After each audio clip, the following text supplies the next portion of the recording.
We are going to see the principles of radar interferometry. So we already had an introduction to radar so far, but it was for mainly for amplitude applications, and so using the radar intensity. And now we are going to see how you can use another peculiarity of radar images, which is phase. Something that sounds in the beginning more abstract, but it has very concrete applications, as Ramon will explain to you. Ramon Hanssen is one of our main specialists in Europe for radar interferometry. He has been doing that now for decades, I don't know, 30 years, 25 years? 25 years. So he looks young, but he has done it for a long time. And he's a professor at the University of Delft in Holland. Please, Ramon. Yes, thank you very much, Francesco. Yeah, first of all, thank you for being here. And I don't know you, so maybe I should first tell you something about me, that you know who is standing here. I think I will be standing here for the whole day, so you have to look at me. You have to bear with me for this day. And then I'll ask. I'd like to know a little bit about your background. My name is Ramon Hanssen, and I'm from the Netherlands. I'm a professor there in geodesy and satellite Earth observation at the TU Delft, the University of Technology in Delft. And I lead a group there where a lot of people are working in navigation, so GNSS, optical, remote sensing, laser scanning, so everything related to geodesy. And particularly, I'm focusing in my research on radar interferometry, so using the phase of the SAR signals and trying to kind of find out secrets of the Earth, so what the Earth tries to hide from us. So apart from being a professor, I started a small spin-off company. Well, it was small when I started it in 2007. It's called SkyGeo, and I worked together on both sides in that company and in the university. But when the company grew, I decided to step back and become a chief science officer, as they call it. But that company is now about 40 people. Working over the entire world in the commercial applications, operational applications of INSAR, and so that allows me to show you some applications of what is happening in the operational side of it. So most of it myself, I'm working on the science side of it, but I can show you some examples. And the practical that we're going to do was also made available by SkyGeo. They had a very nice portal, and that was allowed me to share this with you guys, and that you didn't need to install software. You can use it on your own computers. And apart from that, I'm also a musician. I make music, and I am the father of 2 daughters. And next week I'm going on holidays, so this will be basically my last my last couple of working days. So that's about me. I would like to know about you guys. So could you just raise hands to that? Can I know who I have in front of me? So who of you is from Latvia? Okay. The ones who are not from Latvia, is people from Estonia? Yeah. Lithuania? Great, welcome. Anybody not from the Baltic states? Okay, everybody's from the Baltic states. Great, good. And the second thing is, so who of you are working in academia in the universities? Okay, that's about half. Okay, so and of those people, who of you are students? Okay, and who of you are teachers? Professors? Okay, that's also a mix. Good. So the others, so the majority is then from Latvia. Are you working in either, let's say, governmental organizations or in industry? So how many of you are in governmental organizations? Okay, and in industry? Okay. Oh, you have this is a great mix. Okay, so I guess you have many different interests today. So I hope that I can accommodate that. I have one specific question. Who of you are there people here from the Latvian Geospatial Information Agency? Oh, okay, good. Yeah, so that is, I think, the closest related to geodesy as far as I understood in Latvia. So, okay, interesting. Okay, so I have, of course, in my computer a whole lot of slides, and I will try to. The idea that I had was to guide you a little bit through the concept of interferometry. So, INSAR, in short, SAR interferometry, going from the basics I thought also to go a little bit deeper into the equations and to see, okay, what kind of things do we really measure? What is the precision? How can we estimate parameters? And then also look at applications, right? What can we do with it? So I had that in mind. I'll try to limit my amount of speakings by once in a while asking you questions. And the other thing I would like to ask, because this is always a peculiar setup with the computers, is that at some point I notice from experience that people are kind of shifting their eyes to the screen, and then I don't know whether you're tuned in anymore or whether you're checking email. So if you can, I'd like to get some eye contact like I do now, so that's really it's motivating and it gives me energy, right? So if everybody's looking at the screen, that's more difficult for me. Last question. So are there any specific things that you would like to know that you think, hey, if I leave this room at the end of the day, we're talking about interferometry, this is the point that I really would like to address? So somebody who would like to say something about that. It depends on what you will present. So. Yes. Okay. So of course I will give you my what I think may be interesting for you, but of course this is my idea. But if you have something in mind, so when I got the invitation from Francesco, we had some communication with some of you, I think with some of the organizers. There was mention of bridges and infrastructure, for example, so the monitoring of that. There was mention of the city area, there was mention of gas storage facilities, right? So I have a couple of those things in the presentation that will be covered anyway. But if there's anybody who would like to add something, then please go ahead. Yes? Maybe some applications about ground motion, like natural like landslides and change. Yeah.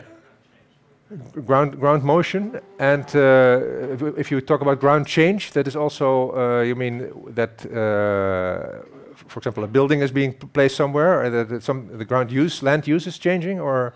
No, more like natural like let's say erosion, like coastal erosion or something like that. Yeah. Okay. Great. Yeah. I will cover that. And maybe about water dams, how it differs ground motions when the storage is full of water and when it's... Okay, yeah. So the question is about water, water management, dams, water raise, groundwater table?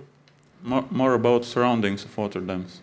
Sorry? More about surroundings of water dams. The surroundings of water dams. Ah, okay, yeah. It goes when water levels are changing I see. in the storage. Is that something that you have here in Latvia? So there are dams with... At least three large dams we have. Okay, oh, that's interesting. Okay. I'll see if I can touch upon that. I have some examples I think I can show. Yeah. Anything else? Yeah. Land uplift. Yeah. Ah, okay, good. Yeah, good point. Yeah, I'll touch upon that too. Yeah. Yeah, so as you wish. Not sure if it's applicable, but groundwater and infiltration. Ground what? Groundwater and movement of. Groundwater and movement. Yeah. So okay. Yeah. So groundwater variation and how that affects the soil motion. Yeah, I can touch upon that. Is there anybody here who knows? I studied the geography of Latvia a little bit, but so I guess if in terms of the land covered, do you have areas which are sand and clay and peat in here? So are there big sand areas where forests, for example? Yeah, I see people nodding. Okay. That's you basically described quaternary geology of Latvia. Yeah. the main soil of Latvia. The main soil is sandy. It's sandy, clay, marly. No, not really marly, but tilly and peaty. But you have, I think, at least one main river, right? So there may be river clays also there. Is that true? Yeah, multiple main rivers that are comparable in size, I guess. Right. And so around the rivers you have clay. River sediments. Yeah, right. And peat. A lot. A lot of peat. Okay. So that is similar to the Netherlands, and we also have issues there.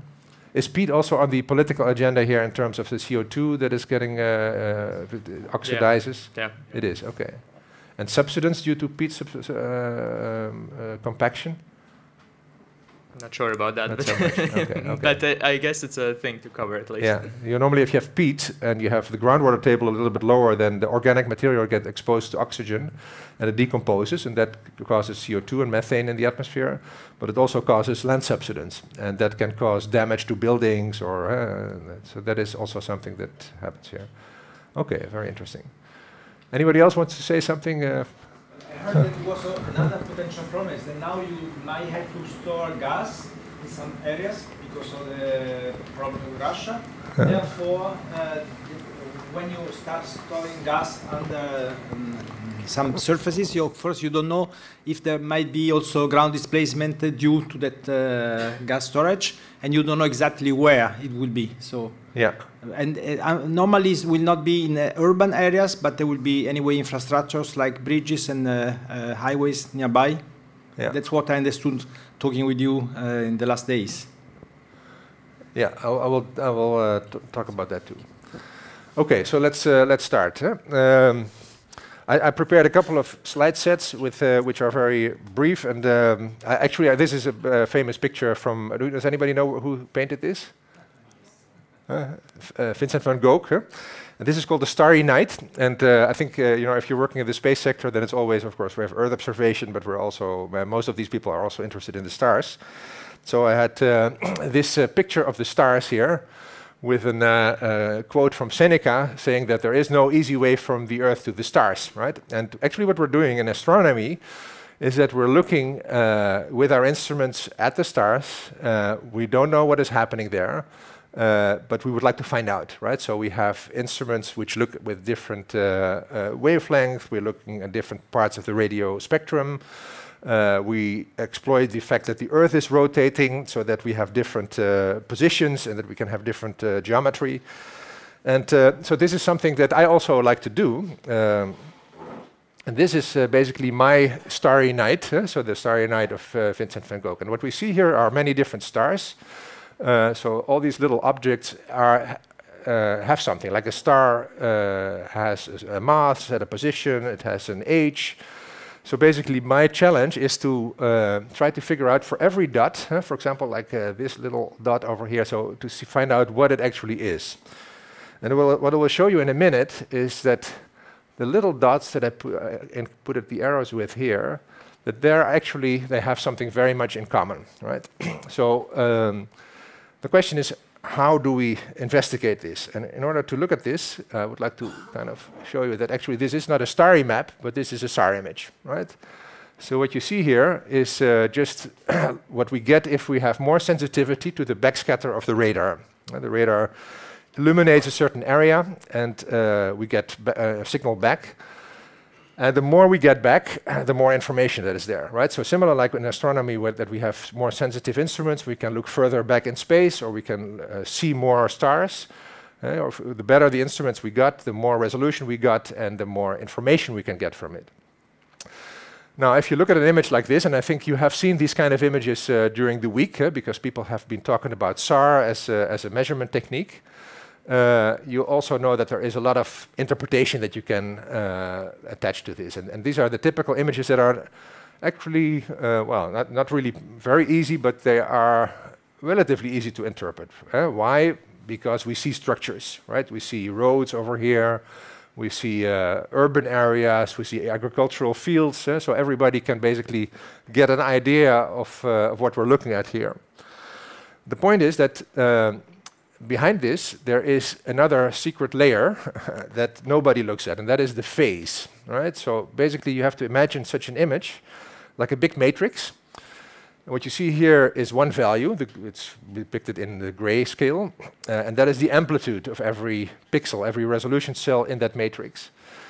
But what we get for every resolution cell is a complex number, right? And a complex number has two numbers, right? A real and an imaginary part. How many of you know what the complex numbers are? Okay, good, not so many. So complex numbers are numbers which have basically two elements, a real and valued part and an imaginary part. And most of it would be better known basically if we look at, let me see, if we look at it as in a vector approach. Let me try to see if I can show that. Discard. So complex numbers have a real axis and an imaginary axis. And every point as a complex number is over here, right? So this point has a real valued number and an imaginary valued number. So this is one way we can describe it. So we can have this pair of the real valued number and the imaginary valued number. But we can also describe it with, for example, an arrow. That would be something like this. All right, so now we have the length of this arrow, which is an amplitude, and the phase, which is phi. Right? Now the thing that you just saw, this thing over here,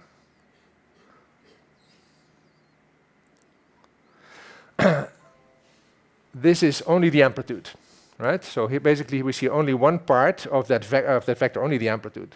We don't see the angle of the vector, but every pixel has an angle. Right? I will show you in a minute what that will look like, but basically it's completely random. It's a value between 0 and 360 degrees, and we have no clue what it is, basically. So this is why people have not really been using that other than for making the image itself. Okay, so if we look at this thing over here, so this is my background, the introduction slide, so the points that I was indicating at. Actually, what you see here is that this star, as I showed it in the beginning here, has some kind of other companions over here, over here, over here, over here.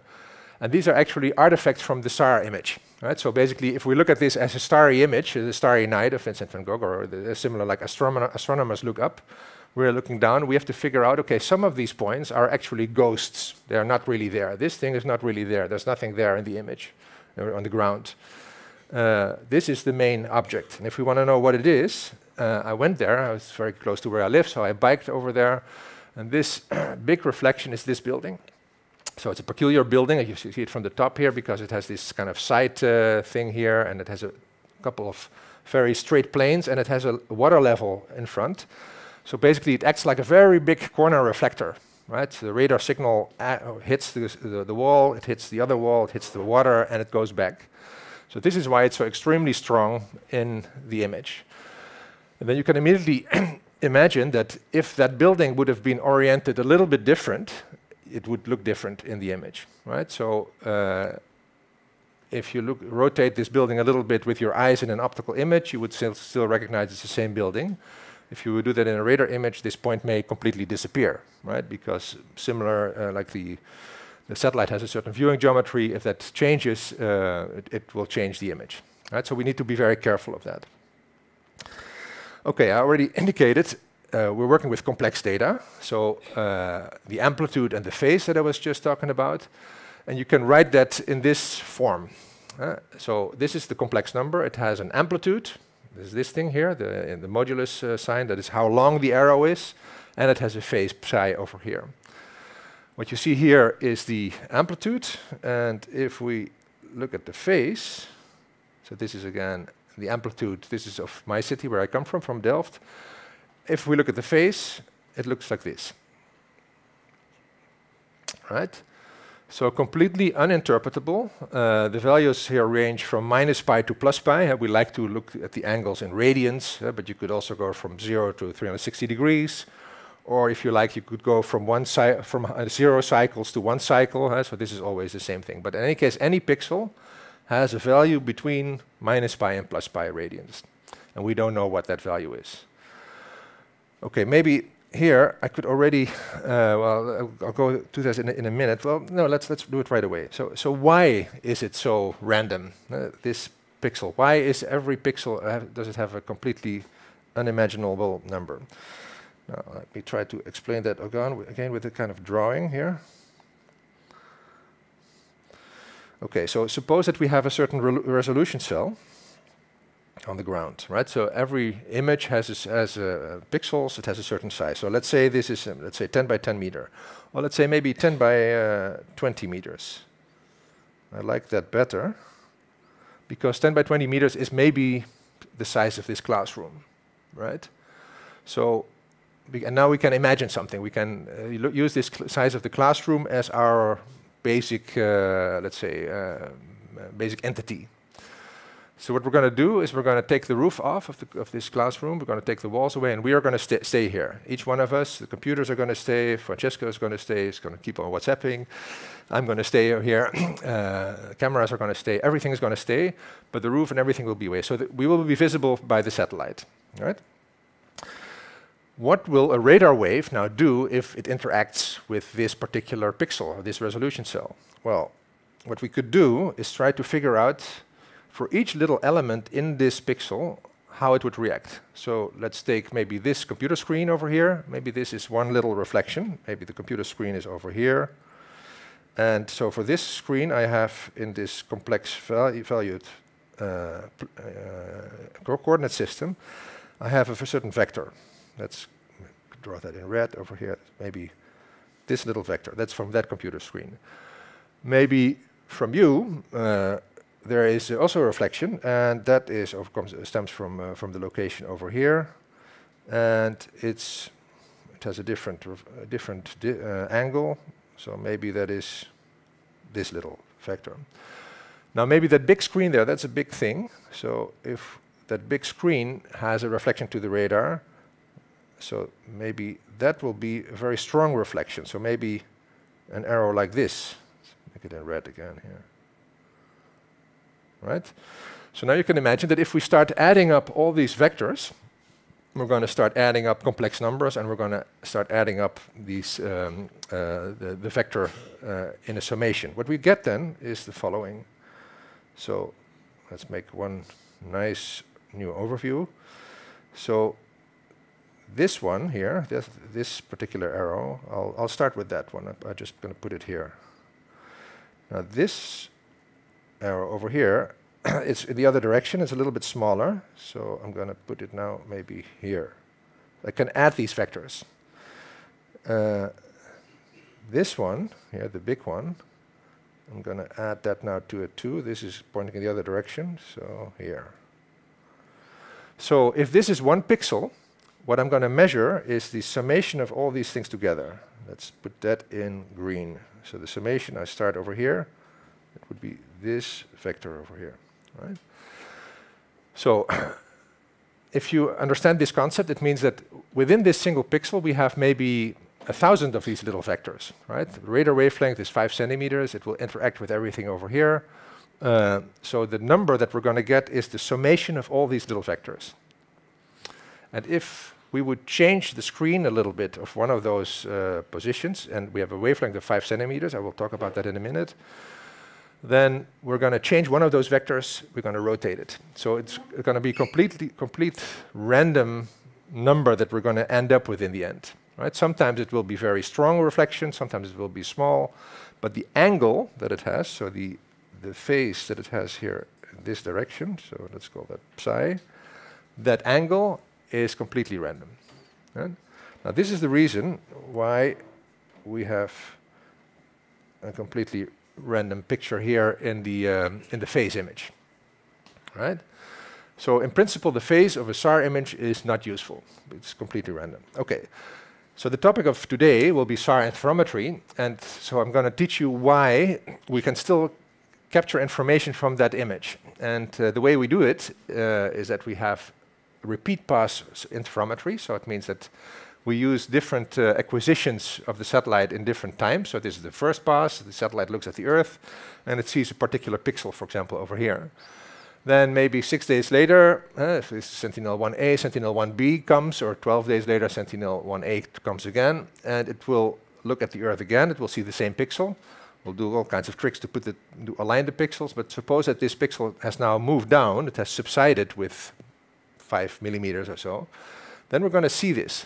Right? We can measure that difference as a fraction of the wavelength. So basically, we're getting down to about 0.5 millimeter precision, sigma. Okay, that's the idea. Now, a little bit of history. So when this came up, when the first satellites were launched, CSAT was the first satellite where it was applied. And then when ESA launched ERS-1, which was, let's say, the main real big Earth observation satellite for ESA, doing interferometry was one of the key things. It was not in the design of the satellite, but people thought, okay, if we are able to do this would be very, very cool. And the waiting was for a big event. And what happened was a big event, was an earthquake in Landers in California. So what you see here is a picture, so-called interferogram, where we see phase indicated with colors. So going from 0 to 360 degrees would be the same as going from red to yellow to blue, and then back to red again, right? So this is what we call one cycle, and our jargon is one fringe. A fringe is one cycle in this pattern. So you could see these kind of images, like if you want to count how old a tree is, you cut the tree and you count the year rings, right? Every year has a certain ring. Here you could do the same thing. So we start counting and we say, okay, 1, 2, 3, 4, maybe, I don't know, maybe 25 of those cycles. Let me see. Let's go up again. Can you guys pull this, make this big again? I'm sure, probably it's the screen here that I touched. Anyway, I'll continue my story, I can do it later.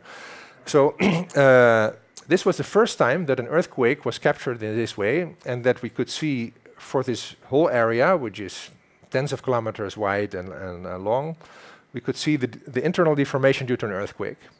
And you have to remember how spectacular that was, because an earthquake normally happens somewhere, right? You're completely shocked by it, literally and figuratively.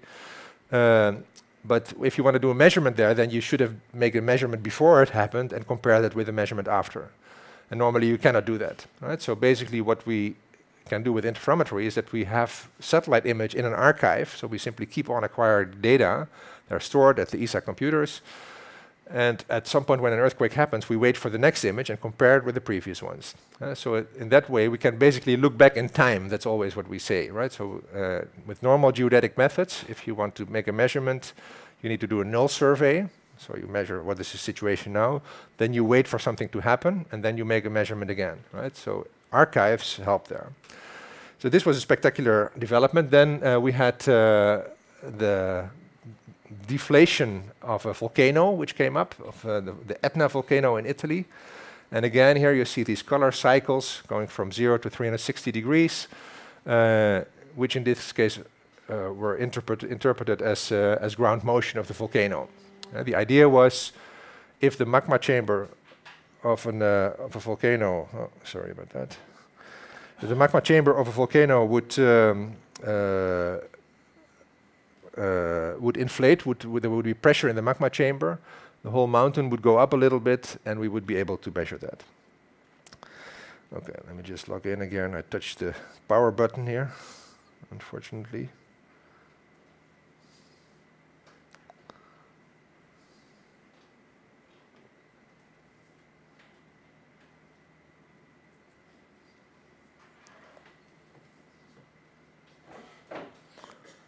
Okay. Yeah, there we are again.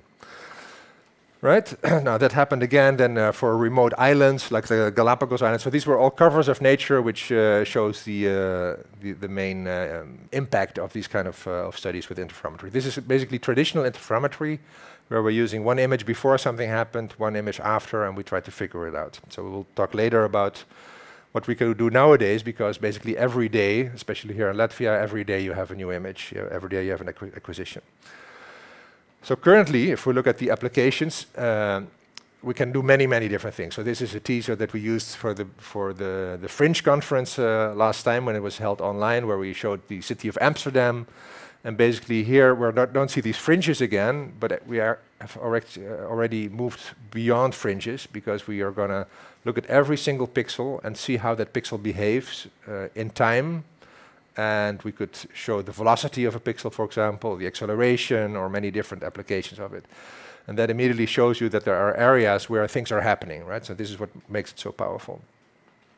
There are also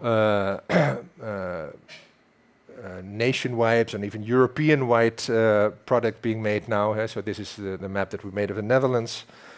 Also here, I can show you, I just put them on the... So this is...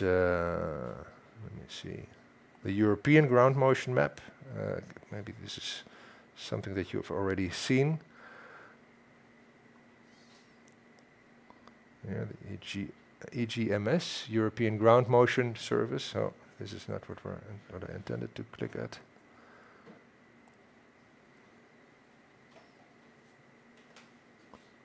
This one. So there has been a very big European project in which all this information has been made available. So here you see all those little points are now scatterers, the radar reflections, which have a certain time series. And we'll talk about that in a minute also to see what that actually means. We made a similar thing here in the Netherlands.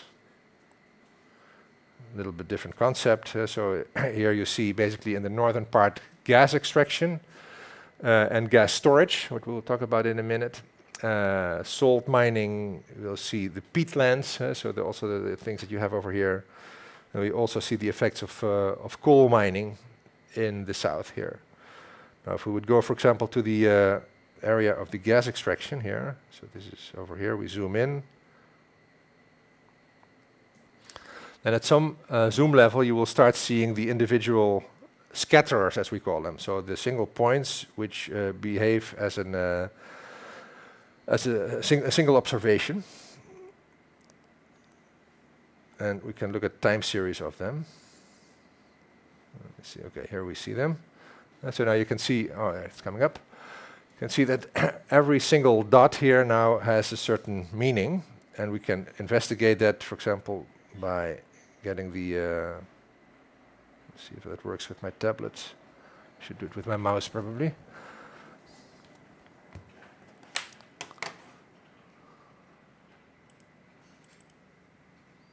No, refresh it.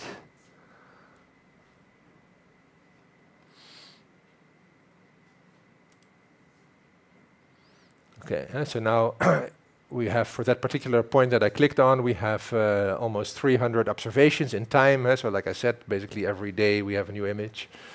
And we can see how such a particular point behaves in time, right? And so you can imagine that if for each of those millions of points we have these kind of time series, we can really try to understand this and link it to many different disciplines. So the road engineers, the railways, buildings, nowadays also in the Netherlands people using it if they buy a house, they want to check if the house is stable.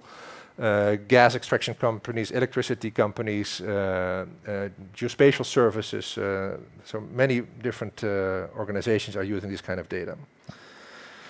Okay, just to finish my first introduction off, and then maybe there are some questions. So I want to reflect a little bit before I go really into the theory. So, okay, this is all very nice, very impressive, but what can we really do with it? And I try to put this down. This is a new slide that I made. And I thought, let's use some verbs to describe what we can do with it. Oh yeah, great. Fantastic. Thank you very much.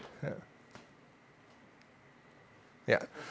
So if we describe it with verbs, I put a couple of verbs here, and they have a specific meaning. So measure, of course, right? We have a measuring instrument in the sky. It looks down, so we're collecting data. But basically, what we want to do is estimate parameters, right? I don't want to look at only these colored dots on a map or the points on a time series. It looks nice. You could look at measurements, but basically, what we want to do is estimate parameters. We want to estimate, for example, is there an acceleration? Is there a change in velocity, right? So, for example, for the gas extraction, if you start extracting more gas, then the velocity of the deformation will increase, right? If we have gas storage, then usually gas storages work seasonally. So in the winter, you take gas out of the gas storage. In the summer, you put gas in. So in the summer, you're pumping the land up. And in the winter, you're pumping it out. You're extracting it. So then it doesn't really make sense to show a velocity because the thing is going up and down, right? So then you may want to see the amplitude of the variation. So basically with estimate, I mean that we need to choose which parameters we're interested in. Right? So what we're doing now in Delft is trying, for example, for this oxidation of peat, to really estimate the oxidation parameters of the peat directly from the SAR data. Monitor is a very important one because this means that we really exploit the fact that the satellite is coming over all the time, right? So if you're responsible, some of you are from governmental organizations, if you're responsible for a bridge or from a piece of railway, then it's very nice if you have this kind of portal where you can click on a point and you see what happened several years ago, but you want to know whether something happens now, right? So monitor really means that can we compare the latest image that was acquired yesterday or this morning with all the images before, and can we figure out, did something happen, did something change? And if you have 1 billion of observations, maybe if one or two of them something happens, you can detect, you can flag it, you can send somebody to that location and check out what is happening. So detecting changes is important, detecting changes in behavior in time, detecting whether a new building is built, whether something is being taken away, and categorize. So what kind of phenomena do we see? What kind of things are happening? So these are the main verbs that I thought would describe it. And then, okay, what can you work with? So of course, the traditional things are the ones that I showed on the nature covers, right? Earthquakes, tectonics, volcanoes. This is how INSAR came into the spotlight, because it was all of a sudden possible to see that, and we were not able to see it. But how often does an earthquake happen in Lithuania or Latvia or in Estonia? Probably not that much, right? I guess you also don't have any volcanoes over here, so this is all very nice from a scientific perspective. But in my personal subjective opinion, the main power of INSAR is here, the built environment. That's where we live, that's where all the objects are, right? So this is the thing that we should focus on to maximally exploit the value of these systems. I will be talking about what I call geo-objects. So very often we're looking at the surface of the Earth, which is changing, like subsidence, but it's also the objects on it, right? The radar will give us the reflection from the top of this building, from maybe the chimney on this building, but also a reflection from the roof, from the street next door. So for example, if you have soft soils and the street goes down and the building has a good piles, then the difference between that point on top and the point on the ground will tell you very accurately how the street is moving relative to the building, right? And if the building has, for example, utility pipes, like a gas connection, maybe there's a pipe somewhere here under the ground to a gas tube, and the street is subsiding relative to the building, there will be tension on that, it may break, and you may have dangerous situations. So for example, in the Netherlands, the situation is such that we still have, of course, millions of kilometers of gas lines, but there are still 700 kilometers of brittle cast iron gas pipes in the Netherlands, and they are able to replace about 25 kilometers per year.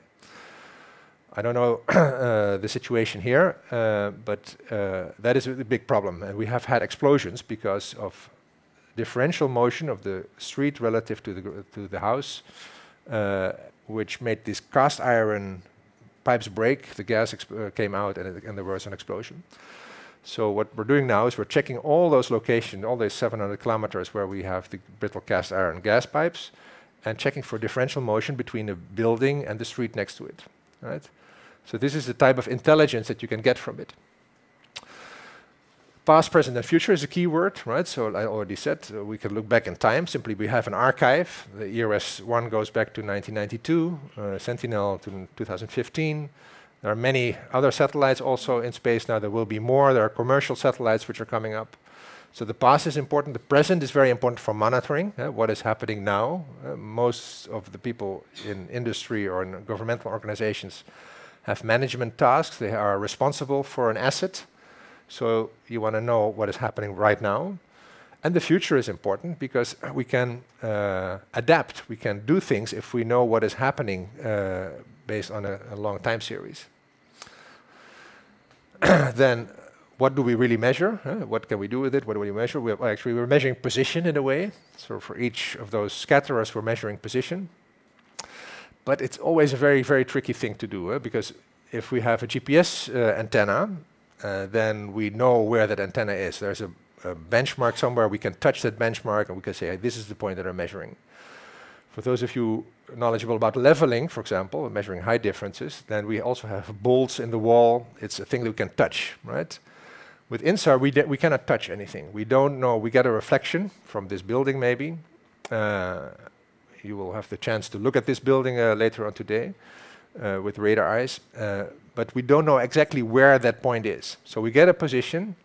without knowing actually what it is. But what we do know is that if the next time that we look, we're looking at the same position, right? So we're getting these positions, maybe with a precision of meters, maybe decimeters. But most important, we get changes in position, and that we get into millimeter level precision.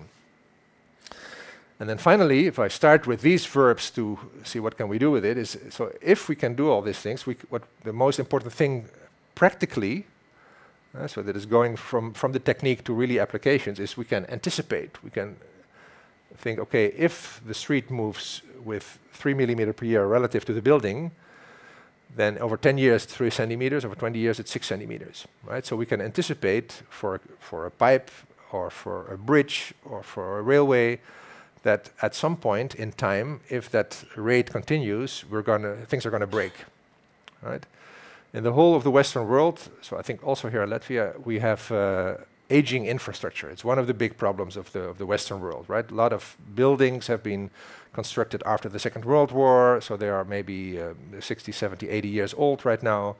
A lot of bridges have that age, and so all that infrastructure is aging, and it doesn't have an eternal life, right? So we have, over all these countries, especially in Europe, we have all this infrastructure which needs to be replaced, and we cannot change every bridge now. So we need to do that step by step.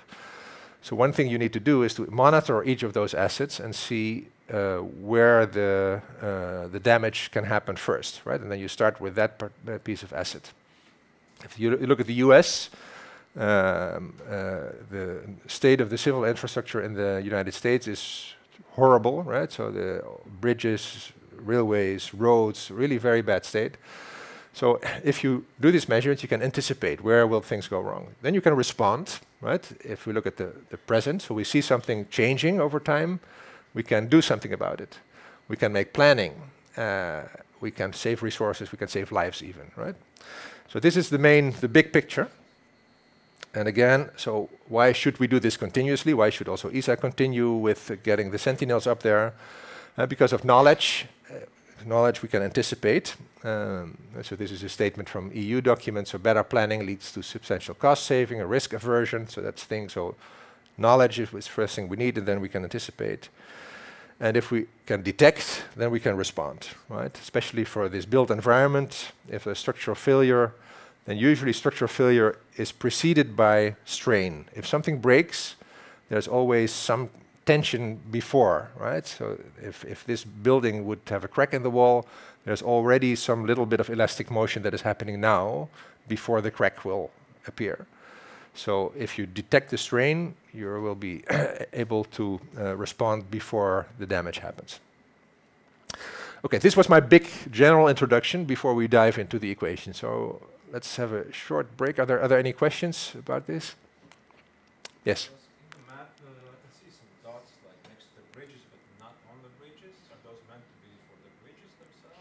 Yeah, very good observation. So indeed, like I said, the position of those of the points of where we put them also on the map with INSAR, that is not always that perfect. The best thing we can do is with X-band satellites. So for example, the German TerraSAR-X data set or the Italian Cosmos Skymet data set. There we have basically the best positioning precision. So that means if we have such a scatter, we detect the scatter still in the radar coordinate system, the radar frame. But then we have to compute where is that point in the real world, right? And that is actually difficult. So it's uncertain. So that means that if you put, for example, Google Maps or Bing Maps or whatever beneath, it can be that the point will not be as you keep on zooming in exactly on that spot, right? So this is also why courses like this are important, because you need to understand that. So the fact that a point is maybe next to the bridge does not mean that it comes from that part, right? Next to the bridge may be water, right? And it doesn't work over water. But if you understand, okay, so there's a bit of uncertainty, then you can still interpret that point as being from the bridge, right? So it's a very important thing. So we can measure millimeters in terms of deformation, but we don't know exactly where that point is. That's a very funny thing. Yeah. Other questions? Are there any questions about the first part still that came up? No? Okay, so then to start with INSAR, Is my microphone on again? Yeah. So to start with INSAR, I would like to first give you an intuitive approach, and then later on we go into the details. But this is a way to basically to get a feeling of how INSAR works. So I made a couple of sketches of what is important. So in principle, what we have here is the situation where we have an antenna on a satellite flying. This antenna would be left-looking. Most antennas are right-looking for radar satellites.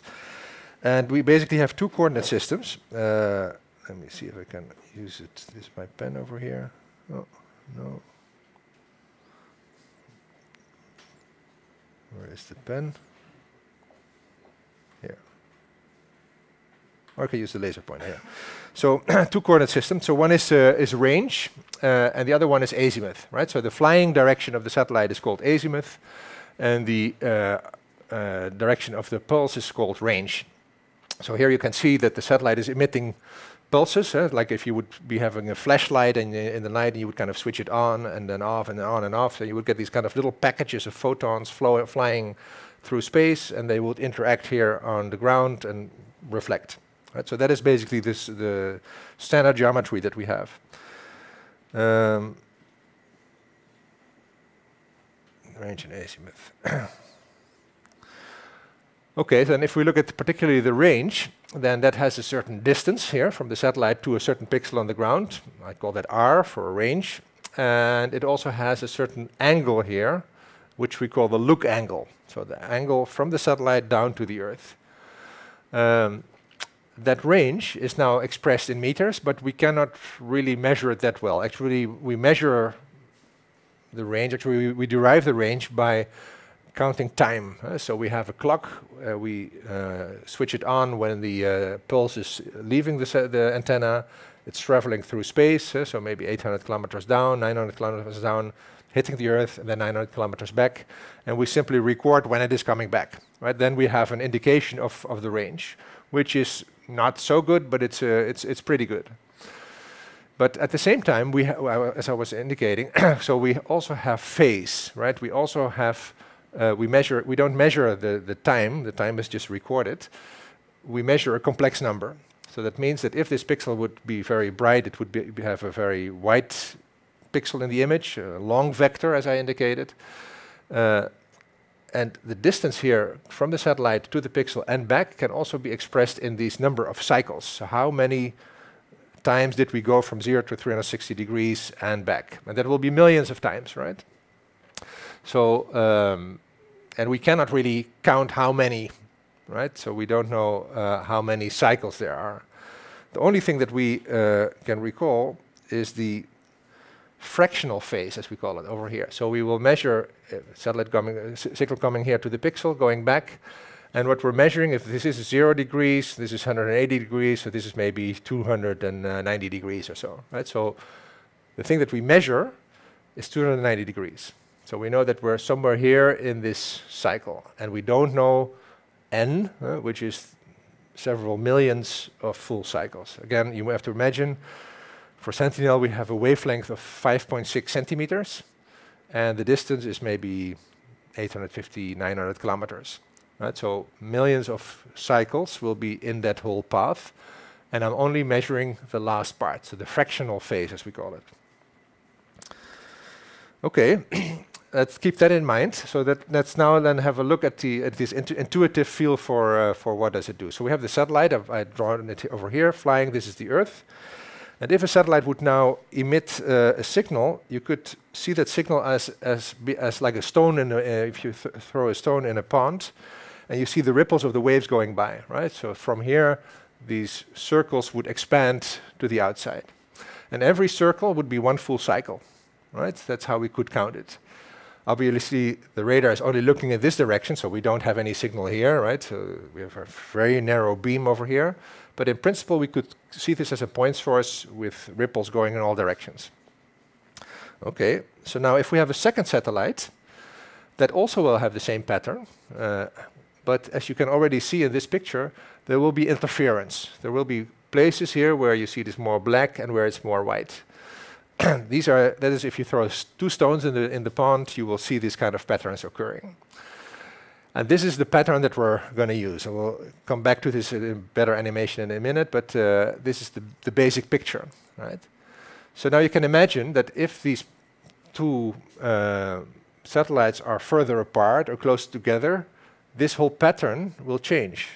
Let me see if I have that. So this is what we call the baseline, the distance between the two satellites. So if it's shorter here, then you see that we have less of these cycles. And if I go back, the previous one, here it was more of them, right? So the farther the satellites are separated, the narrower these fringes are. And this influences our sensitivity to elevation. So if we want to measure the elevation of this hill relative to the ground over here, then we prefer to have satellites far apart from each other, because then we have very high sensitivity. If they're very close to each other, we have only a few of those bands. Okay. Now, there are different systems. So this is the first one is the circles is a circular system. What we see here is a hyperbolic system. So all the points which have the same phase difference, we're measuring the phase as part of the cycle. Two satellites, we are subtracting them from each other.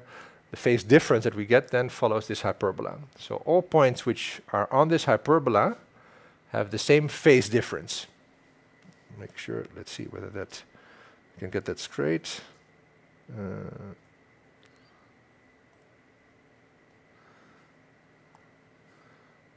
Again. Right, so if we have a point over here and a point over here, then this distance here, this is the difference in range, right? Now, if I have a point which is maybe over here, it may have exactly the same difference in distance, right? And so all these points which have the same difference in distance are following this hyperbola. And there's also a hyperbola over here, and a hyperbola over here, and a hyperbola over here. So in the old navigational systems with LoRaWAN C, before GPS was there, positioning worked like this. Okay.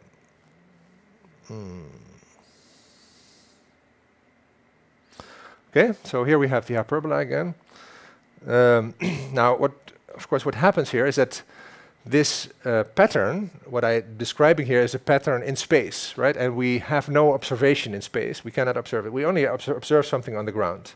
So if you look at the intersection between this pattern here with the ground, then we're going to get values here along the ground, and that is what I try to indicate over here. So from minus pi to plus pi, 0 to 360 degrees, we have a phase which is going up, then it reaches plus pi, same as 360 degrees, then it doesn't go to 361, but it goes to 0 again, right? So back over here, 0 degrees to 360, 0 degrees to 360, or minus pi to plus pi. So this is the whole pattern that we're going to get for all these different hyperbolas that we have in space. Now the next thing is what we can do is, if the satellites are flying into the board over here, then this would be just one line, one matrix column, for example. And this pattern, we can now give that a color, right? So if it's plus pi, we make it red. If it's minus pi, we make it blue. And if it's 0, we make it yellow, right? So then we get a color scale to indicate this.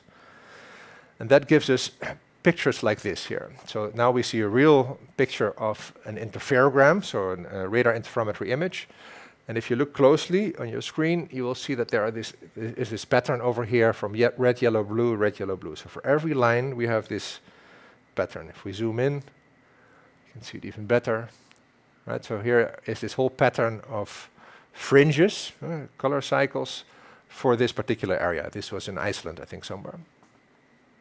You can also see that these fringes are not completely, so the big picture that you see here is basically due to the curvature of the Earth, right? That is causing this diagonal pattern.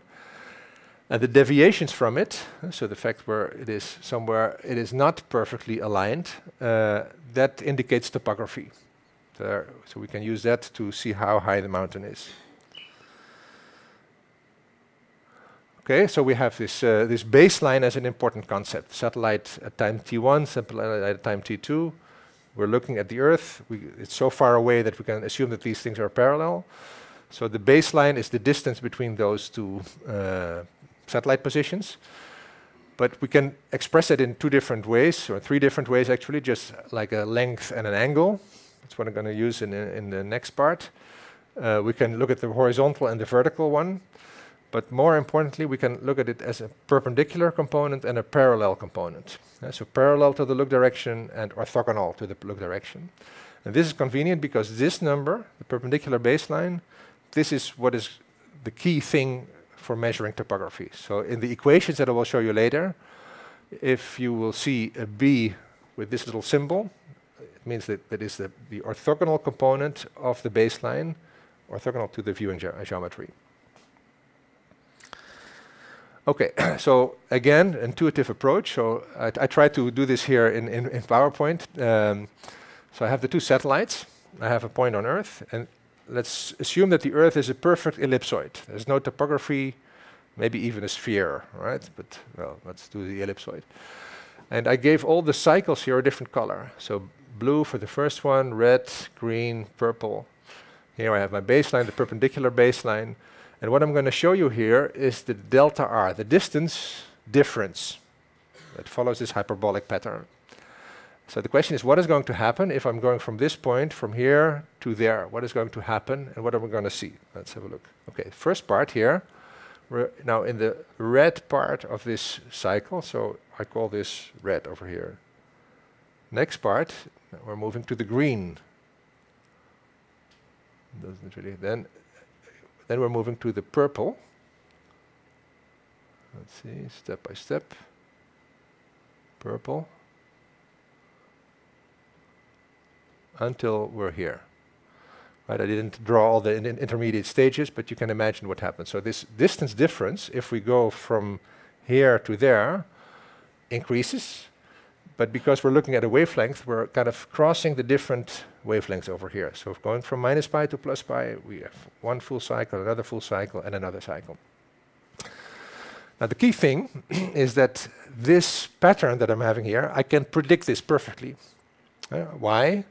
Well, because I know the positions of my satellite. ESA tracks the position of each satellite. So I can just get that from the orbit files. And the ellipsoid is just a mathematical surface, right? So it's easy. I can predict perfectly what this pattern is going to be. However, there is topography, right? So the real Earth is not an ellipsoid. There are mountains, there are valleys. So what is going to happen is that this topography, this signal that is on top of this, is going to add something to this perfectly mathematical signal. And that's how we do it. So we're subtracting, we're first measuring this. We see all the different cycles. And then we're subtracting the ellipsoid, which we can compute, and the difference is then the elevation. So again, so here you see an example of this reference phase, as we call it, so the phase due to the curved Earth. You see there is no influence of topography over here. We show the amplitude here in the back, and the colors are is the phase. So this is basically the Earth if it would be an ellipsoid. So then we look at the real observations. This was this reference. The real observations do have variation over here, right? So there's all kind of little variations in the pattern. Now, if I subtract this mathematical pattern from the observations, then I get what is called the topographic phase. And this now allows me to compute, to say that this is a mountain, and it has a certain elevation, and I compute how high that elevation is. I can make a DEM, a digital elevation model, of this part of the Earth. Right, so these are the type of pictures that you see if you look at an interferogram showing topography. That's it. Yeah? This is the intuitive approach, to get a bit of feel what is happening. Okay, for everybody, yeah? You mentioned at the beginning that the phase is random. Is it really random or is it based on physics? Excellent question, yeah. So, I'll get into that in a minute, but since you asked the question now, let's discuss it now. Okay, so I gave you the example of this classroom being 1 pixel, right? Where we said, okay, the roof is off, satellites looks at this, we get all these little vectors, they are added, and I get one random vector as a result, right? Now the question is, what would happen if we would all kind of not move, everybody freeze, the roof is still off. We wait until the satellite comes back, right? Satellite looks at the same picture. So what do you think the satellite will see? The same, right? So the satellite is, let's assume it's exactly at the same spot. So if we don't move, then this pixel doesn't change, right? Now if we then subtract the two values from each other, what do we get? 0, because it is exactly the same.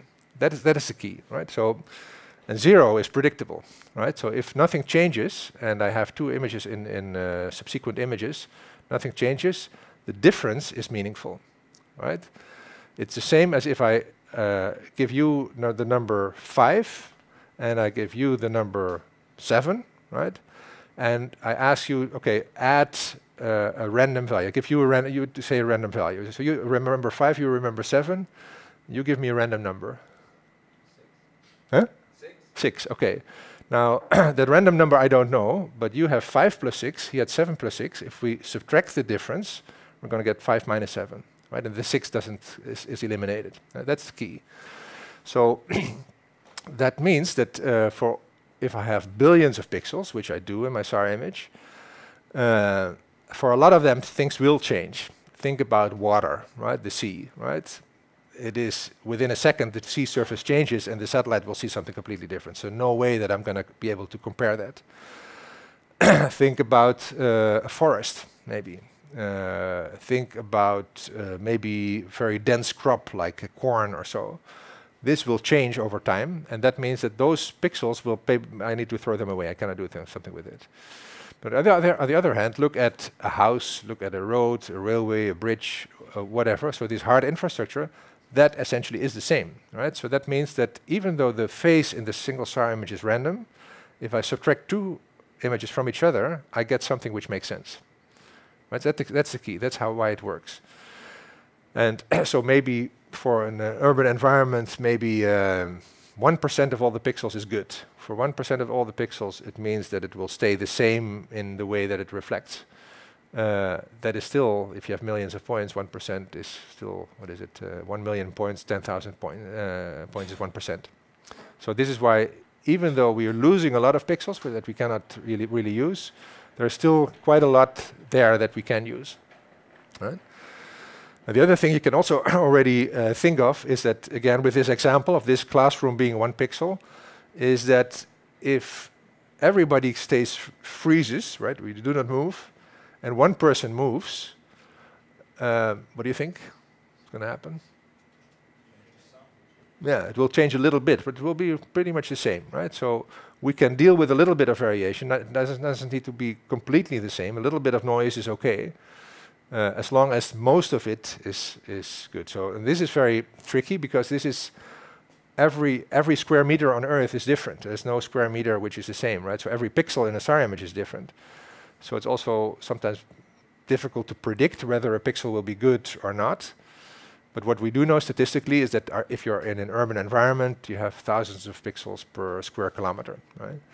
But there is a certain degree of opportunity in there. It's opportunistic, right? It could be that you want to measure, you have your house and you want to sell your house, you want to know something of your house, and maybe from that particular Sentinel-1 viewing geometry, there's no good pixel on your house because of the interaction with the garden or with the street, whatever. And so you cannot guarantee that you're going to get a picture, a measurement at a particular location, but you can guarantee that in an urban environment, you're going to get 1,000 pixels per square kilometer or so. Make sense? Yeah? Okay, shall we immediately continue? And then we do the, how are we with time? What time is it? Okay, so let me we do the hard part before the coffee, okay? Let me see, because I wanted to really go through the equations.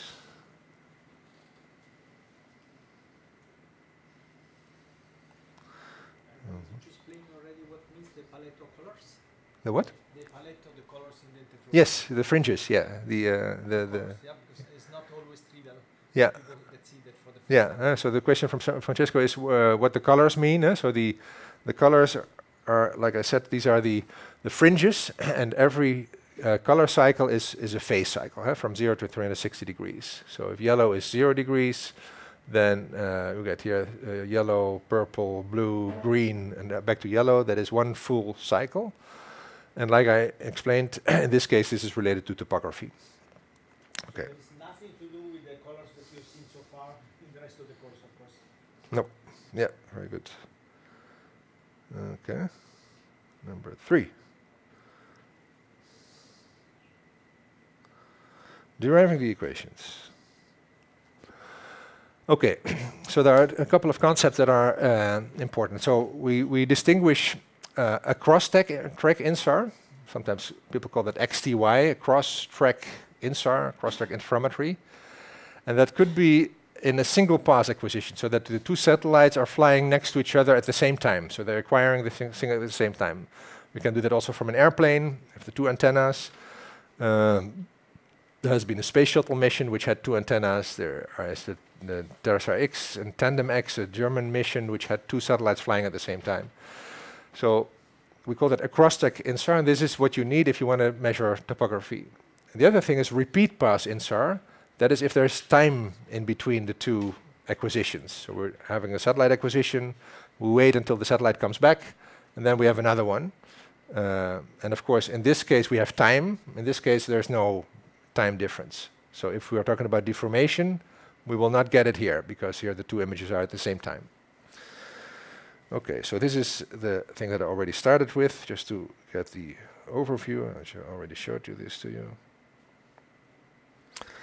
Okay, now I'll talk you through the basic concept of the equations. And so you can either try to really completely follow it, or look at the big picture and just trust me in what I do. So we have a satellite in the sky and a pixel on the ground, P, and we want to know, first of all, the height, the elevation of this pixel above some kind of reference height. Let's call it the ellipsoid. So, okay, the distance between the satellite antenna and the pixel, I call that R, or R1. Satellite, I'm going to have an R2 in a minute. And that distance has to be traveled twice, right? So one way to the pixel, and then the signal has to go back. So basically, I have 2 times R1 as the distance that the satellite should, the signal should travel. Now I can measure that in 2 different ways, either in meters or in radians or in degrees. So as a unit, so normally we would express this range in meters, but my principal unit here is a wavelength. The satellite has, the sensor has a wavelength of 5.6 centimeters for C-band, or 3 centimeters for X-band, or 24 centimeters for L-band. Depends, but let's talk about Sentinel here now. So let's say 5.6 centimeters. So I can express this range, 2R1, forth and back, as a certain number times that wavelength, right? So, I don't know, 2,000 kilometers divided by 5.6 centimeters. That is how many times this wavelength fits into the range. However, the thing that I measure is a phase. So this lambda is equivalent to 2 pi, or 360 degrees. So I can also measure this whole distance as the total number of phases that I have. So 3,760 radians divided by 2 pi radians. That is the same kind of fraction. Okay, if we put that in the equation, I get this here.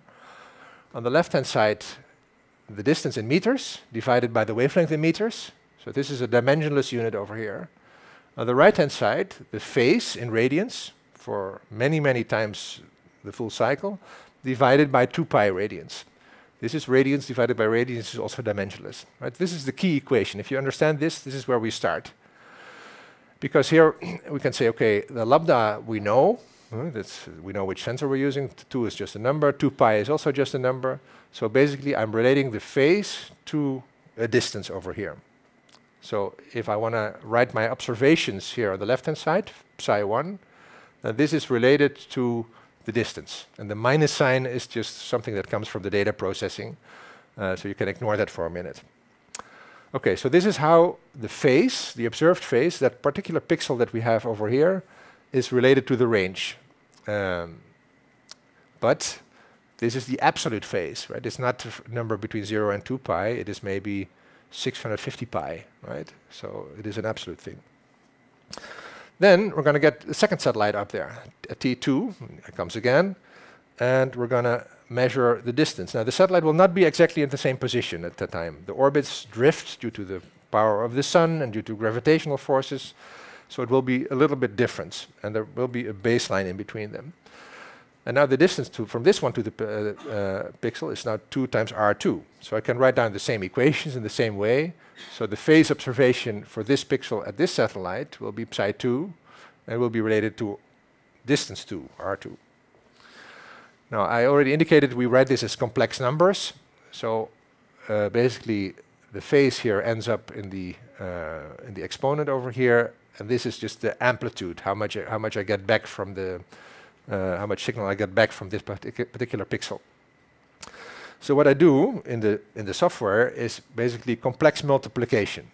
So there are not so many of you who are working with complex numbers, so you can ignore this for a minute, but basically we're multiplying the two complex numbers. That means that we're multiplying the amplitudes. If this is a strong amplitude, we will square it basically. That's two acquisitions, same pixel. But it means that the differences, the phases will be different. So we have psi1 minus psi2 over here. So that means if we multiply the two complex images, we get a phase difference. Okay, let's give that phase difference over here a new name. So I use always psi for a single image and phi for the interferogram or the difference. So then if I subtract these two from each other, I get minus 4 pi divided by lambda times delta r. Okay, so where I am now at this time is that if I have the two images, I subtract the phases from each other, I get a difference phase. That this difference phase is related to delta r. And where is delta r? Delta r is here. It's a difference in distance. Right? So this is the geometry that I'm dealing with. So far so good, right? So now we have the relation between the phase, the thing that I measure, and the unknown, which is delta r. Right? So if I measure something here, I can get delta r. Okay.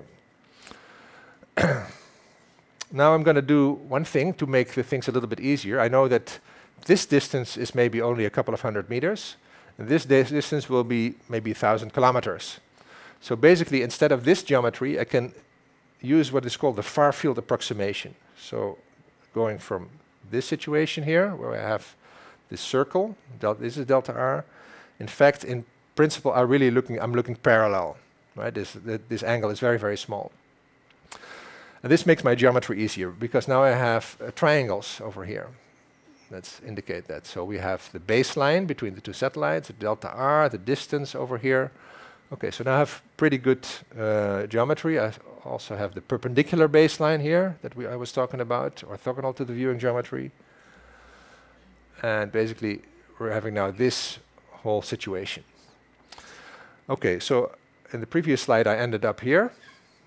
Observations, unknowns. So now I can express this delta r here with this triangle. I know the baseline, and I know the angles. So basically, if I have a little change in the delta r, if this gets a little bit bigger or smaller, it will change my phi. So I just take the first derivative of that. Now I need the look angle here, so under which angle am I looking? And this is the principal thing that I don't know. I don't know, the radar measures distance. It cannot really measure this angle very well. So the psi, I don't really know. But I can measure a very small change in the angle. That's the key. So if we have this delta r, I can describe that with this triangle. So the b and then the sine of this angle, theta minus alpha, which is the orientation of the baseline. Okay, so I can insert this over here, and then I get a new equation. And I can get the derivative of that. So the derivative of this change, so the delta r is a difference, and it changes depending on where I am, is expressed over here. Go a little bit quicker over here. And basically, if that allows me to measure this little difference in angle. Right? That is the key thing that I'm missing. So I want to have the angle here to the ellipsoid. This is mathematics. I can just compute this. But the true pixel is at a certain elevation. That means that there is a little difference in angle, the delta theta.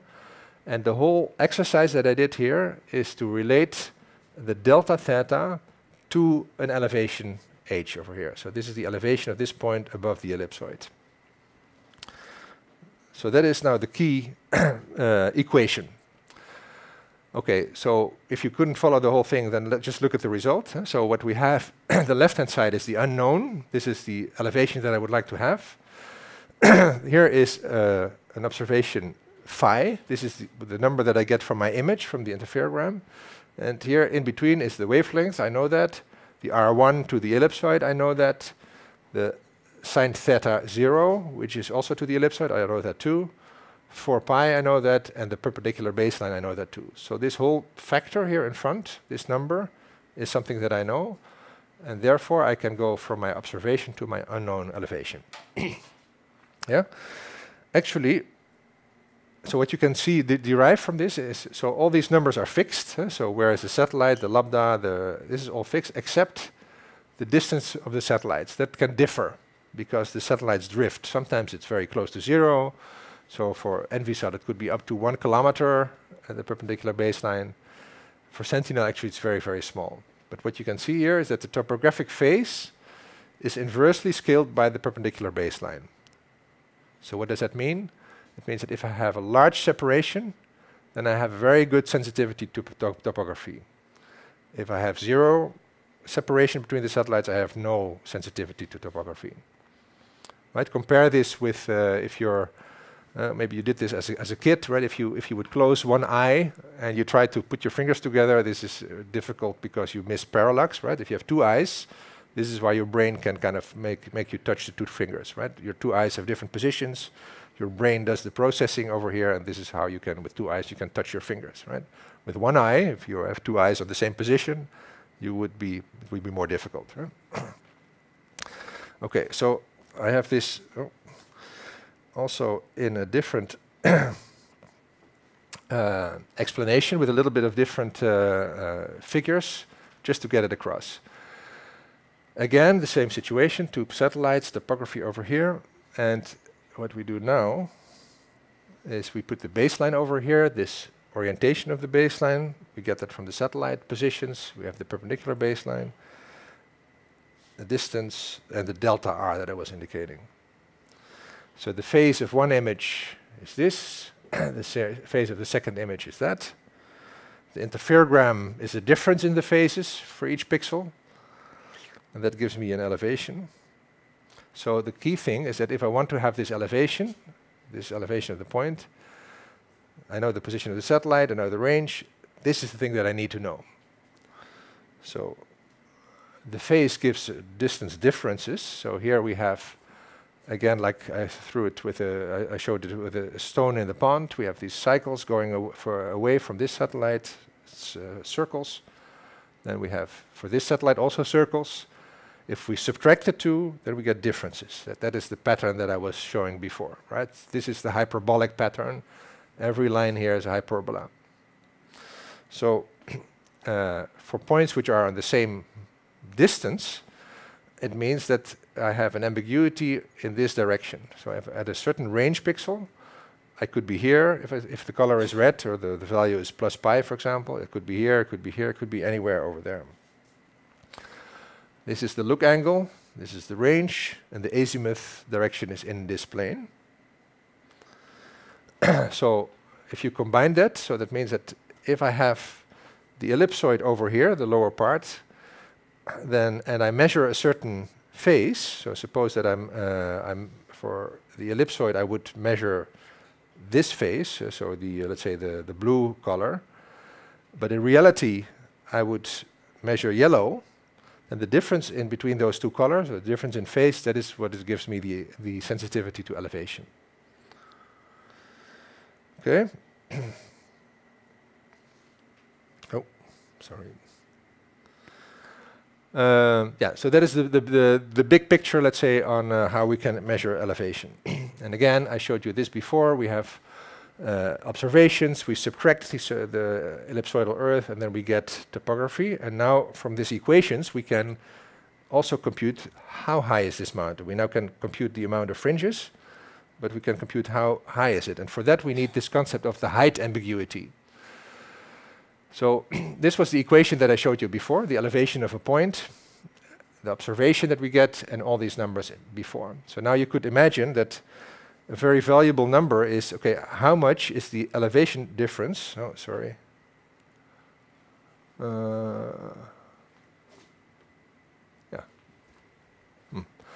How much is the elevation difference between purple here and purple here? So that is the height ambiguity. How much height in meters do we have in 2 pi phase change? So this was the equation. If I put here the value 2 pi, so this value would be 2 pi, I put that over here. Then I have 2 pi divided by 4 pi, that would be the 2 over here. So this number is the height ambiguity. That is, if I look at an interferogram, how many meters are there between one full cycle in phase? You can see that if this baseline gets very, very large, the perpendicular baseline, then the height ambiguity gets very small. So I have very sensitive to elevation. If the perpendicular baseline is small, so the satellites are close to each other, my height ambiguity goes up, and between 2 cycles, I have a very big height difference. So I have not so much sensitivity. So in this picture, it is the same as looking at the difference between, let's say, blue over here and blue over here. So in the range direction. So this is 2 points on the same range. This is the height ambiguity. If the 2 satellites would be closer to each other or further apart, I have more cycles, and the height ambiguity for 2 points on the same range is smaller. Right, so the big picture is this distance between the satellite matters in terms of the topography sensitivity. Okay, let's cut this out. This is a basic message for Sentinel. So if we have Sentinel-1, when the mission was designed, there was a choice on, okay, so how much do we let the orbits drift? I'm not sure if somebody already discussed this in the earlier in the lectures, but so the satellite is being put in a certain orbit, and you try to keep it there, right? Because you would always like to see the Earth from the same perspective in space. But because of solar pressure and gravitational acceleration, the orbits drift. So this is why these satellites have little thrusters, as they call it, little rockets on board. So if the satellite is supposed to fly here, and now after a couple of weeks it's flying here, and they fire the thrusters with a little bit of cold gas, and it's slowly going to drift back to the nominal orbit. And actually it's going to drift further, and all the way until it's here too far out. And then they will fire the thrusters again, and then it goes back. And so basically, it's like a drunk driver on the road, right? It's trying to keep the zigzagging, but trying to stay on the road. Now this range in which you can go, you can decide. You can say, well, I'm going to let it drift for 1 kilometer, and then I'm going to steer. Or you can say, well, I'm going to already steer much faster. The consequence, of course, if you have a satellite and a very big antenna and you fire the thrusters, the whole thing is going to wiggle, right? Because it's like if you pull the brake in your car, you know there are accelerations, so you don't want to fire these thrusters too much. So here the choice was made to have a maximum baseline of 100 meters. So if this is the nominal orbit where you want the satellite to be, if it drifts over 100 meters, you fire the thrusters and go back to minus 100 meters. And the zigzagging is limited to this range.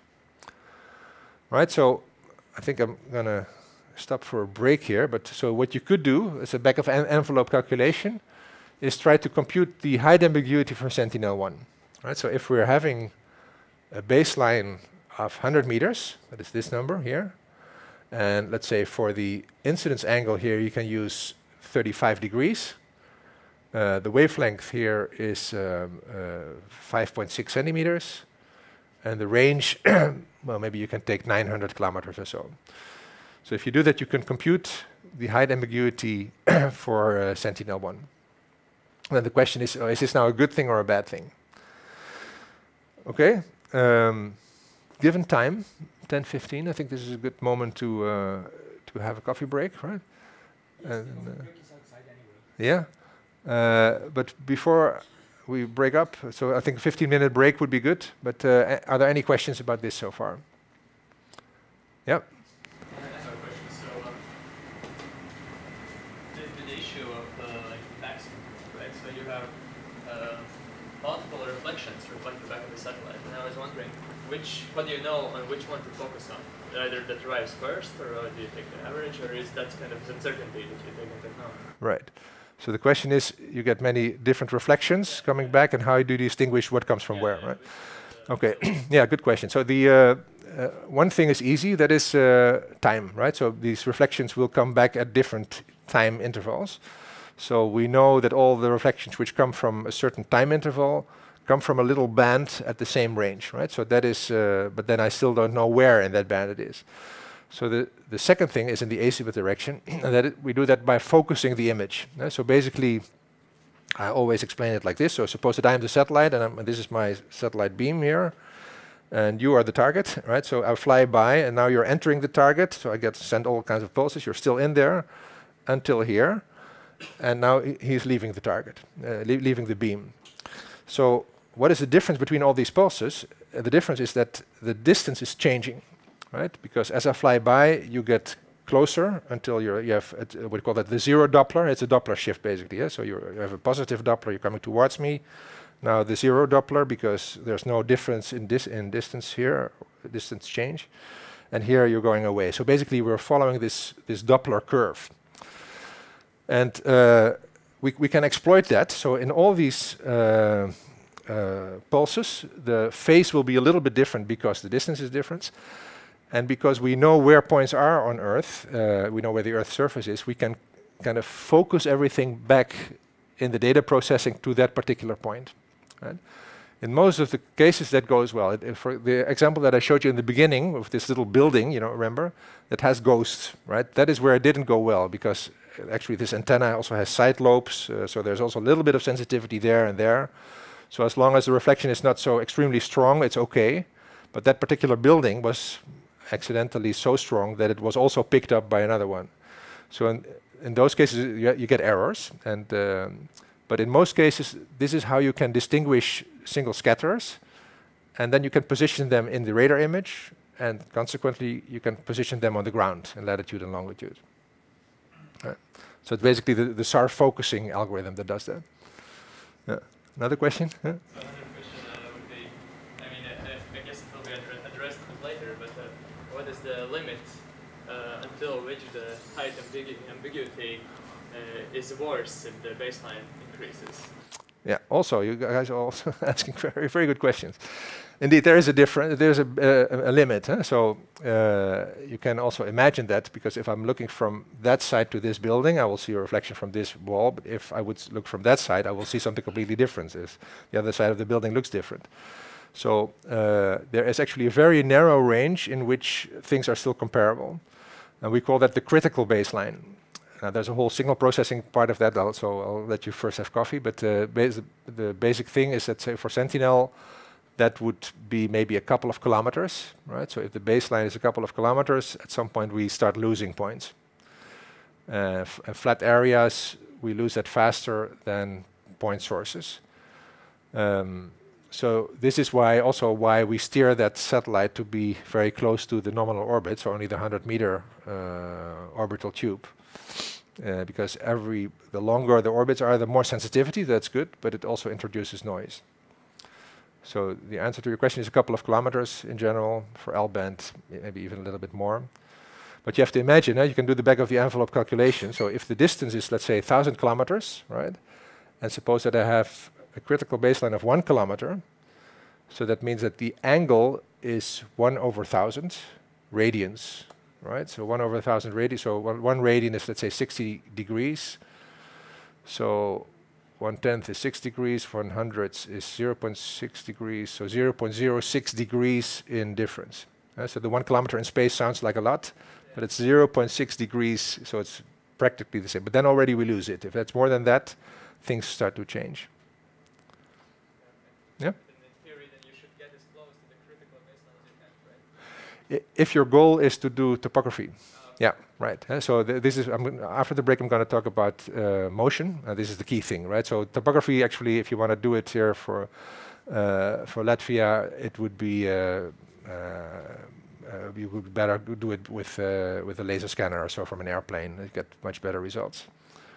So it was used, if you want to make a DEM for the whole world, then it's great because you can use satellites. But you're not going to get the precision that you need here, for example. The key thing is in the deformation. That's my cliffhanger for after the coffee. Yeah, okay, see you in 15 minutes.